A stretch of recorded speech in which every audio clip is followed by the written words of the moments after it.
Hello friends, welcome PL academy. मैं advocate प्रीति सैनी। ये हमारे यूपीएपीओ के स्पेशल क्वेश्चन हैं जो हमारे चारों सब्जेक्ट से मिक्स बने हुए हैं।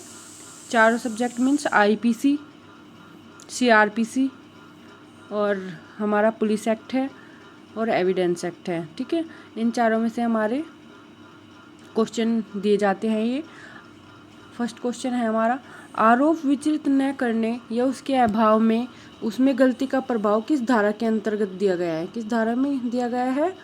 धारा 464 में। कौन सी धारा में? धारा 464 में। एकांत परिरोध हमारा कहाँ बताया गया है? धारा 73 में। कहाँ पर बताया गया है एकांत परिरोध?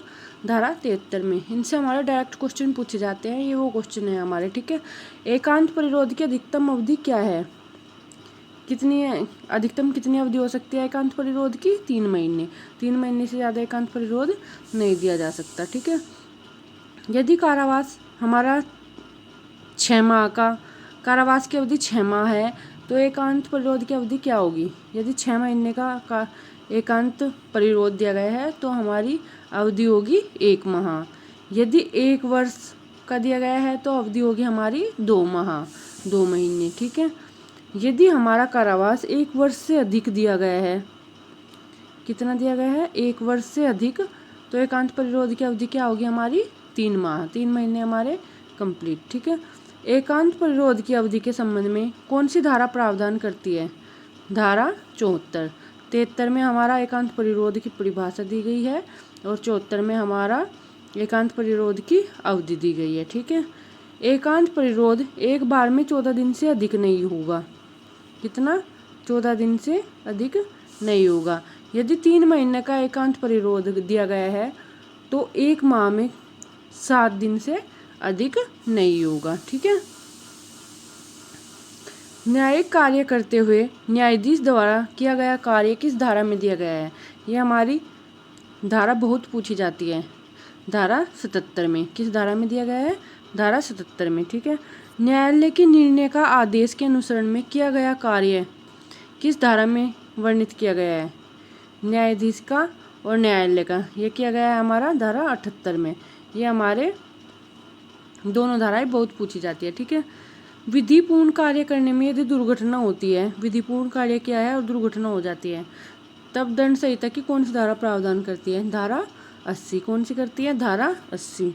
नेक्स्ट क्वेश्चन, 7 वर्ष से कम आयु के शिशु का कार्य किस धारा में दिया गया है? 7 वर्ष से जो कम आयु का शिशु है वो दिया गया है धारा 82 में। 7 वर्ष से अधिक किंतु 12 वर्ष से कम आयु के शिशु का कार्य दिया गया है हमारा धारा 83 में। 7 वर्ष से कम का 82 में और 7 वर्ष से अधिक किंतु 12 वर्ष से कम ये दिया गया है हमारा धारा 83 में। धारा 84 क्या प्रावधान करती है?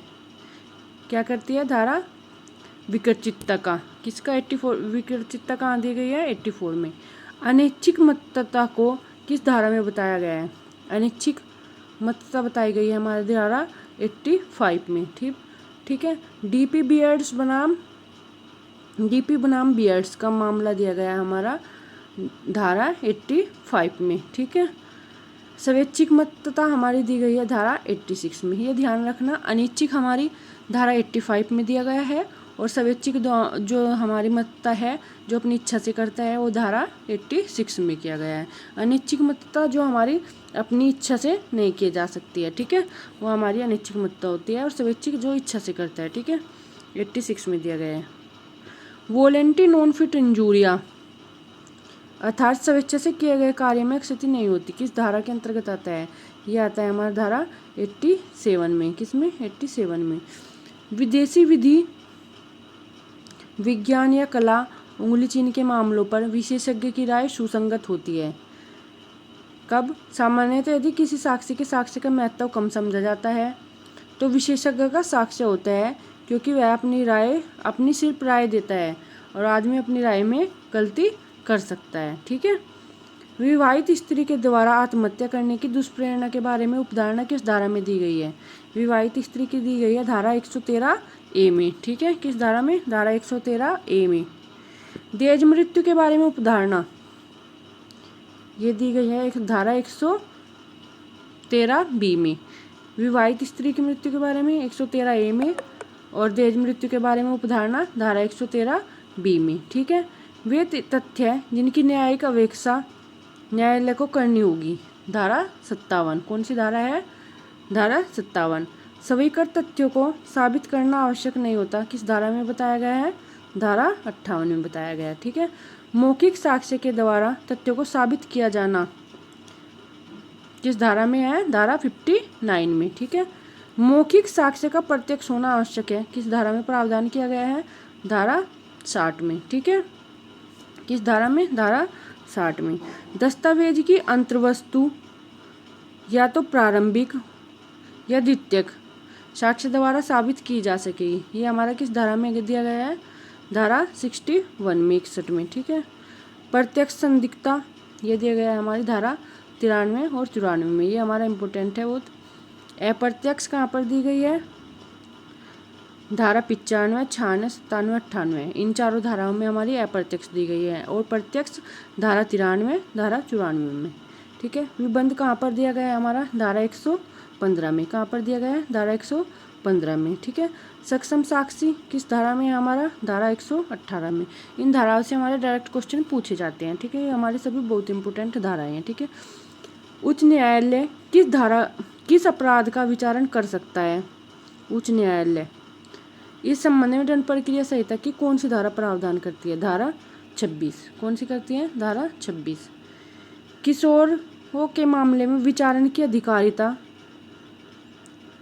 को लेकर कौन सी धारा प्रावधान करती है? किशोरों के मामले में धारा 27। कौन सी? धारा 27। ठीक है, ठीक है भाई। दंडादेश जो उच्च न्यायालय और सेशन न्यायालय दे सकेंगे, किस धारा में बताया गया है? उच्च न्यायालय और सेशन न्यायालय जो दंड दे सकेंगे वो दिया गया है हमारा धारा 28 में। उच्च न्यायालय कौन कौन से दंडादेश दे सकते हैं? उच्च न्यायालय विधि द्वारा प्राधिकृत कोई भी दंड आदेश दे सकते हैं। ठीक है, सेशन न्यायाधीश या अपर सेशन न्यायाधीश कौन से दंड आदेश दे सकते हैं? सेशन न्यायाधीश और अपर सेशन न्यायाधीश कौन से दे सकते हैं? जो विधि द्वारा प्राधिकृत कोई भी दंड आदेश किंतु मृत्यु दंड आदेश जाने की स्थिति में उच्च न्यायालय द्वारा पुष्टि की जाएगी। जब मृत्युदंड का आदेश दिया जाएगा तो उच्च न्यायालय द्वारा पुष्टि किया जाना आवश्यक है। ठीक है, अब आता है हमारा सहायक सेशन न्यायाधीश कौन से दंडादेश दे सकते हैं? सहायक सेशन न्यायाधीश हमारे मृत्युदंड, आजीवन कारावास या 10 वर्ष से अधिक की अवधि के कारावास दंडादेश के सिवाय, ये हमारा इम्पोर्टेंट है, सिवाय कोई भी दंडादेश दे सकता है। ठीक है, अब आता है हमारा मजिस्ट्रेट द्वारा दंडादेश दिए जाने के संबंध में कौन सी धारा प्रावधान करती है? मजिस्ट्रेट द्वारा धारा 29। ठीक है, प्रथम वर्ग न्यायिक मजिस्ट्रेट कितनी अवधि के कारावास दे सकते हैं? प्रथम वर्ग दे सकता है हमारा 3 वर्ष तक। ठीक है, और द्वितीय वर्ग हमारा 1 वर्ष से अधिक नहीं। प्रथम 3 वर्ष, द्वितीय 1 वर्ष से अधिक नहीं। और मुख्य न्यायिक मजिस्ट्रेट ये हमारा 7 वर्ष से अधिक नहीं एवं असीमित जुर्माना। ठीक है, ठीक है भाई। अब देखते हैं मुख्य महानगर मजिस्ट्रेट कितनी अवधि के कारावास का दंडादेश दे सकता है? ये दे सकता है हमारा 7 वर्ष तक का। ये हमारे डायरेक्ट क्वेश्चन एग्जाम में पूछे जाते हैं। ठीक है, महानगर मजिस्ट्रेट कितनी अवधि के कारावास का दंडादेश दे सकता है? महानगर दे सकता है हमारा 3 वर्ष तक का, और मुख्य महानगर 7 वर्ष तक का। ठीक है, यदि किसी अभियुक्त पर कारावास की सजा के साथ साथ जुर्माने से भी दंडित किया गया है, तब वहाँ जुर्माना जमा न करने पर उसकी जगह कारावास की सजा मूल कारावास के साथ भोगी जा सकेगी? नहीं भोगी जा सकेगी। ठीक है, दोनों सजाएं हमारे अलग अलग भुगतनी होगी। ठीक है, जहाँ कोई व्यक्ति विधिक रूप से लोक सेवक की सहायता करने के लिए आवद्ध है, यदि वह ऐसी सहायता करने में जानबूझकर अपेक्षा करता है तो भारतीय दंड संहिता की किस धारा के अंतर्गत दंडित किया जाएगा? कौन सी धारा में? धारा 187 में, 187 में। ठीक है, ठीक है भाई। अगर आपको ये वीडियो पसंद आई हो, लाइक शेयर सब्सक्राइब जरूर कर देना। ठीक है, और बेल बटन को प्रेस कर देना, ताकि आपको जो वीडियो हम डालते हैं उसकी नोटिफिकेशन मिल जाए। ठीक है, थैंक यू।